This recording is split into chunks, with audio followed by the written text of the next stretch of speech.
One of the questions that I think is really important to consider, um, that I talk about a lot is this idea that there's a bully in your brain. Like I didn't come up with that phrase, it's out there.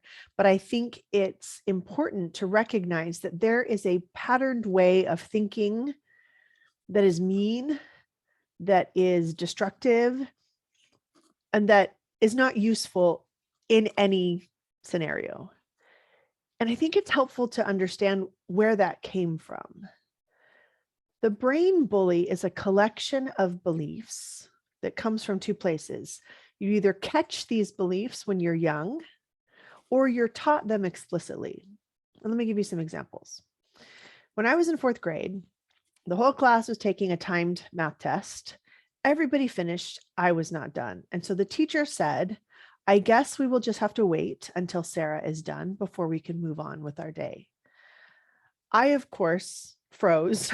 I couldn't remember any of my nines, times tables, or whatever it is we were doing that day. But that was the day that I caught the belief, I'm not good at math. And making people wait for you is the most terrible thing you can do, because it felt so terrible to do that at the time. Now, did she explicitly tell me, hey, Sarah, you're terrible at math? No. But I caught that belief based on what she said and the reaction of the rest of the class. So that was a caught belief, and it ran around unsupervised, unchallenged, unnoticed, even really in my brain for decades.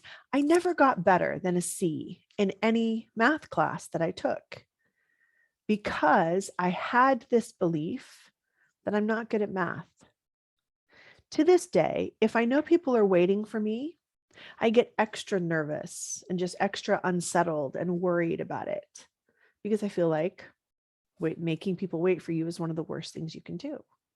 So that's an example of a belief that we just catch as children, as young adults, even as adults. We just make meaning out of the things that are happening and we catch beliefs. Another way that beliefs enter our brain is specifically by being taught something to believe. This happens from religious groups, cultural groups. This is how racism is passed down. It's caught and taught, but also other beliefs about what we should be doing with our time, with our lives, how we should be in the world. One of the beliefs that I was taught specifically came from my religious tradition, that mothers are primarily responsible for the nurture of children in their home. I was taught to believe that. I did believe it. I did believe it was important and true at the time.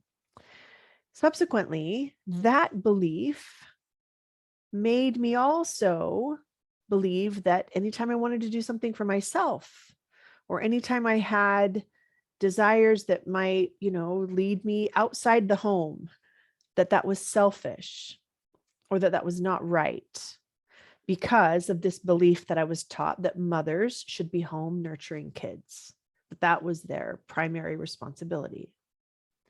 So these beliefs that we catch or that we are taught explicitly, those form patterns of thinking, habitual ways that we interact with ourselves that become the bullying or terrorizing thoughts that we have about ourselves. And if they're left unchecked or unchallenged, it can just go on and on for decades without us really ever stopping to ask, is this true? Or do I want to continue believing this? You can only ask those two questions when you realize I have this patterned habitual way of talking to myself that is very mean, very unproductive, very unuseful, and it feels terrible.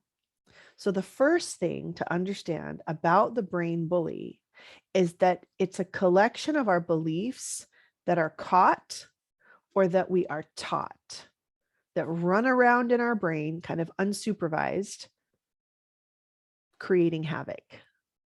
So I want you to ask yourself, what are the beliefs that you caught or that you were taught that have played a role in just making you really unhappy? Because that's a really important place to start, especially for our next discussion. So in the next video, I will talk about what to do when you catch those thoughts.